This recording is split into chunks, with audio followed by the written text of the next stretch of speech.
বাংলাদেশে আজকের সব থেকে বড় একটা ইম্পর্টেন্ট খবর, বাংলাদেশ ইসলামী আন্দোলন বাংলাদেশ, জামাতি ইসলাম থেকে শুরু করে দিয়ে খেলাফত মজলিস থেকে এনসিপি থেকে শুরু করে দিয়ে সবার একটা জরুরি বৈঠক বসেছে। বাংলাদেশ ইসলামী আন্দোলন বাংলাদেশ 11 দলের সাথে জোটে থাকবে নাকি বিএনপিতে রাতারাতি চলে যাবে।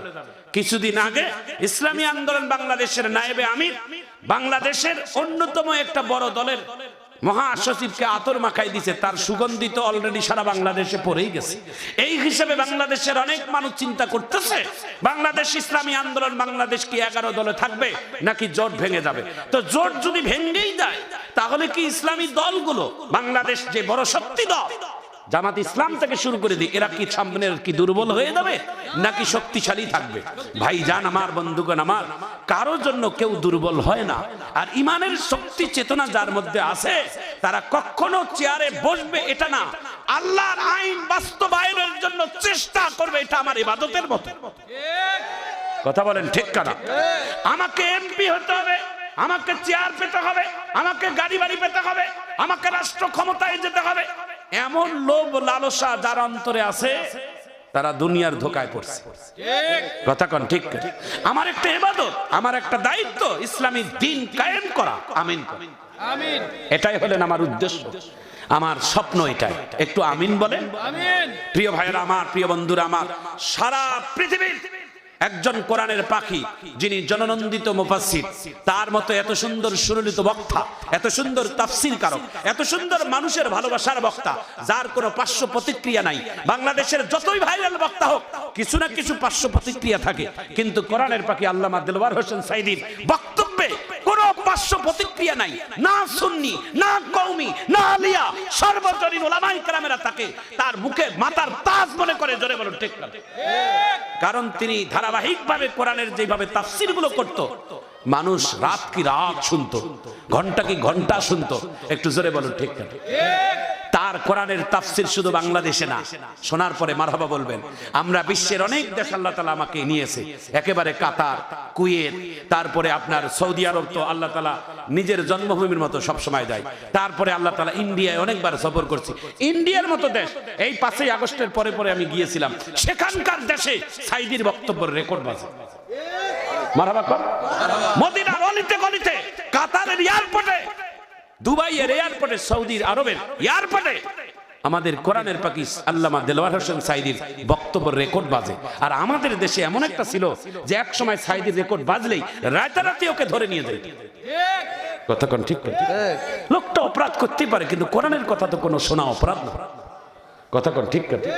লোকটা অপরাধ হইতেই পারে, লোকের অপরাধ থাকাই স্বাভাবিক, কিন্তু মানুষ ওনার তো কোরআনের কথা কোনো অসুন্দর না, উনি তো কোরআনের কথাইগুলো বলতেন। একটু জোরে জোরে বলুন ঠিক কথা। সুতরাং বাংলাদেশের জামাতি ইসলামের সাথে, বাংলাদেশের 11 দলীয় জোটের সাথে ইসলামী আন্দোলন বাংলাদেশ একটু সাধারণ মন মালিন্য হয়েছে। এই নিয়ে অনেক মানুষের লেখালেখি, মন্তব্যের শেষ নাই। বাংলাদেশে খালি সমালোচনা, খালি সমালোচনা। আমরা বলবো মুখকে সাবধান রাখুন, কারণ আল্লাহ রাসূল বলেন, قال النبي صلى الله عليه وسلم من يضمنني ما بين لحييه وما بين رجليه اضمن له الجنه। যে দুই জিনিসের হেফাজত করবে নবী বলেন তার জন্য আমি জান্নাতের জিম্মাদার হব। জোরে কর। নাম্বার 1, 2 ঠোঁটের মাঝখানে মুখের জবানের কথা, এই মুখটাকে সংযত রাখতে হবে, এই মুখটাকে হেফাজত করতে হবে। এই মুখ দিয়ে কথা বলো না, বলতেও বলছেন, নাও বলতে বলছেন, মানে কথা বলতে গেলে সাবধান হয়ে বলিও, যাতে করে মিথ্যা কথা না আসে, যাতে করে আজে বাজে কথা না আসে, যাতে পারে কোনো বাজে কথা যেন না আসে। এই মুখ দিয়ে শুধুমাত্র ভালো কথা আসবে, কোরআনের কথা আসবে, হাদিসের কথা আসবে, আল্লাহর জিকির হবে। একটু চিৎকার দিয়ে জোরে কোন আল্লাহু আকবার। আল্লাহর নবী বলেন 2 পায়ের মাঝখানে লজ্জাস্থানের হেফাজত। নবী বলেন যারা 2 জিনিসের জিম্মাদার হবে, বিশ্ব নবী বলেন তাদের জন্য আল্লাহর পয়গম্বর জান্নাতের জিম্মাদার। জান্নাতে একা আমি যাব না তো ভাই, জান্নাতে একা আমি যাব না তো ভাই, তোমাকেও জান্নাতে দলে নিতে চাই। মারহাবা বলেন। নামাজে আসো যদি প্রতি আজানে, নামাজে আসো যদি প্রতি আজানে, মনে রেখো এলে তুমি ফুল বাগানে। যে বাগে রহম জরে হও রে সোনাই, যে বাগে রহম জরে হও রে সোনাই, জান্নাতে একাই আমি যাব না তো ভাই। এভাবে একটু হাতটা নাড়া দেন না শোনা, দেখি কত মজা লাগে। জান্নাতে একাই আমি যাব না তো ভাই, তোমাকেও জান্নাতে দলে নিতে চাই। মারহাবা জোরে বলে। আপনি যদি জান্নাতে যান, আমি যদি জান্নাতে যাই, কারো অসুবিধা হবে? আল্লাহর জান্নাতের জায়গা কি কমে যাবে? এটা হাদিস শোনার পর আল্লাহু আকবার বলবেন। নবী বলেন আমার জান্নাত এত বড়, আমার বিশাল জান্নাত। বলে কত বড়? বলে আমি যাকে ছোট্ট, যাকে সব থেকে নিম্ন জান্নাতটা যাকে দেব, সে জান্নাতটা কত বড় চওড়া, কত বড় লম্বা জানেন? শোনার পর আল্লাহু আকবার বলবেন। নবী বলেন এ গোটা পৃথিবীটাকে 10 দিয়ে গুণ দিলে জয়টা হবে, মানে 10টা পৃথিবী এক জায়গায় করলে যত বড় হবে, এরকম একটা ছোট জান্নাত আল্লাহ একটা সর্বনিম্ন মানুষকে দিবে। আল্লাহু আকবার। আহা, তাহলে এর থেকে বড় বড় তার জান্নাত আছে। একটু সুবহানাল্লাহ বলেন। সুবহানাল্লাহ। আরেকবার সুবহানাল্লাহ জোরে বলবেন। নবী বলেন প্রত্যেকটা মানব জাতির জন্য আমি আল্লাহ এক একটা করে জান্নাত বানাইছি।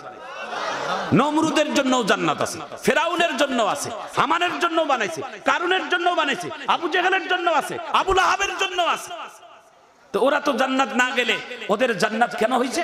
বলে ওরা জান্নাত না গেলে ওদের জান্নাতটা আল্লাহ তাআলা তাদের মাঝে বন্টন করবে। যারা 5 ওয়াক্ত নামাজের পাশাপাশি যারা ওভার ডিউটি তাহাজ্জুদ করেছে, নফল ইবাদত বেশি বেশি করেছে, আল্লাহর কাছে ওভার ডিউটি কামাই করেছে, তাদেরকে আল্লাহ তাআলা ওই নাস্তিকদের জান্নাতটাকে ভাগ করে দিবে। একটু জোরে কর।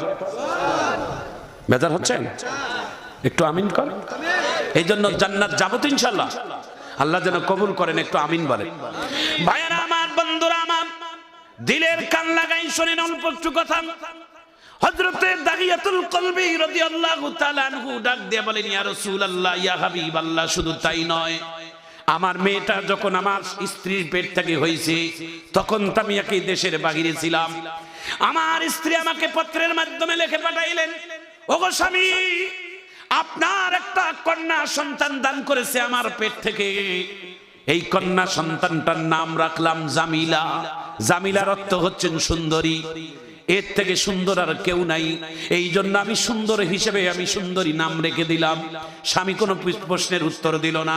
1 বছর গেল, 2 বছর গেল, এমনি ভাবে 5-7 বছর যখন চলে গেল, মেয়েটাকে দেখতে আসে না।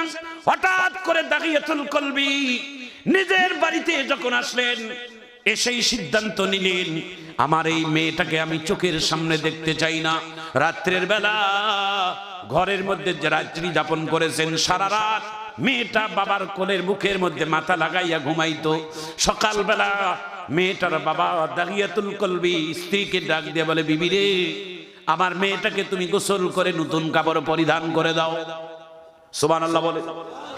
মেয়েটার বাবার এমন কথা শোনার পর নিজের স্ত্রী মেয়েটাকে গোসল দিলেন, নতুন কাপড় পরিয়ে দিলেন, তেল দিয়ে মাথা চুল কেটে দিলেন, সুন্দর করে সাজিয়ে গুজিয়ে বাবার হাতে যখন তুলে দেয়, মেয়ের মাটা জর্জর করে চোখের পানি পড়ে আর বুকটা ফেটে কান্না বাহির হয়। কেন? মেয়ে তার মা তার স্বামীর হাতে মেয়েটাকে নিয়ে বাহির হবে, এটার জন্য কেন কান্না বাহির হয়? এই জন্য কান্না আসে, পৃথিবীতে কোনো সন্তানের বিপদ যদি সামনে হয়, পৃথিবীর কেউ না জানলে একজনের মনে আগে টের পেয়ে যায়, তিনি কেউ না, তিনি হলেন তোমার আপন মা। এটা জোরে কোন আল্লাহু আকবার। সন্তানের একটা বিপদ, এই বিপদ কেউ টের না পাইলে হঠাৎ করে মা তার কলিজার মধ্যে একটা টাস করে ডাং লেগে যায়। সুবহানাল্লাহ বলেন। মা বুঝতে পারে, মায়ের চোখের পানি আর কোনোভাবেই বন্ধ হয় না। মেয়েটাকে সাজিয়ে নিয়ে যখন মরুভূমির মধ্যে বেড়াইতে নিয়ে গেলেন, যতই দেরি হয় তত মায়ের মুখটা যেন উহুদের পাহাড়টা যেন চাপা পড়ে। মেয়ে জামিলা বাবার হাত ধরে বহুদিন পারে নাই, নিজের জন্মদাতা পিতার সাথে হাত ধরে মক্কার গলিতে গলিতে ঘুরে বেড়ায়। ভাইজান আমার, বন্ধুগণ আমার, একটা মরুভূমির মধ্যে যাইয়া দাগিয়াতুল কলবি নিজের হাত দিয়ে বালুগুলো সরাচ্ছেন।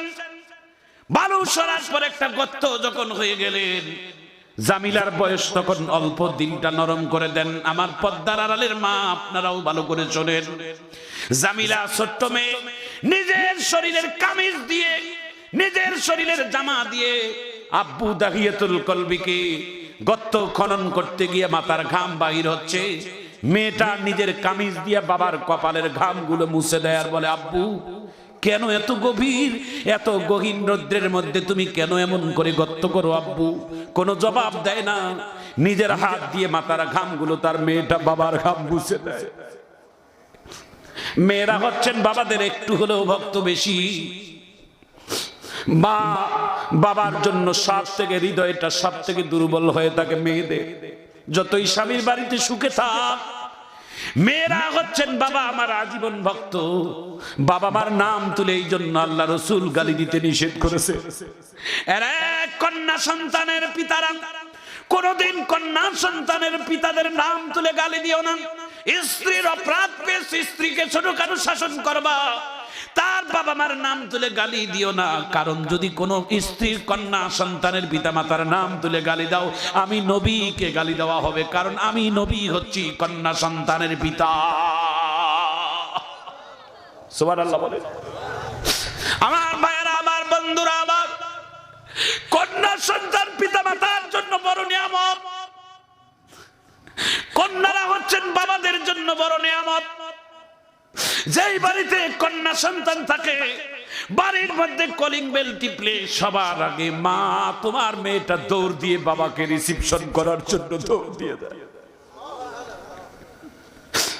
আমার ভাইজান, আমার বন্ধুগণ, মেয়েটা যেই দিন বিবাহ হইয়া নিজের বাবার বাড়ি থেকে স্বামীর বাড়িতে যায়, সেই দিন মেয়েটার বাবাটা সব থেকে হৃদয়টা ভেঙে যায়। কারণ পুরুষ মানুষের চোখের পানি তো কেউ দেখতে পায় না। মেয়েরা আবেগ আপ্লুত হয়ে মেয়েরা কান্দে জোরে জোরে, কিন্তু পুরুষের কান্নার আওয়াজ কেউ শুনতে পায় না। মেয়ের বাবাটা এতই হৃদয়টা ভেঙে যায়, তার ফুলের মতো মেয়েটা অন্যের বাড়িতে চলে গেছে।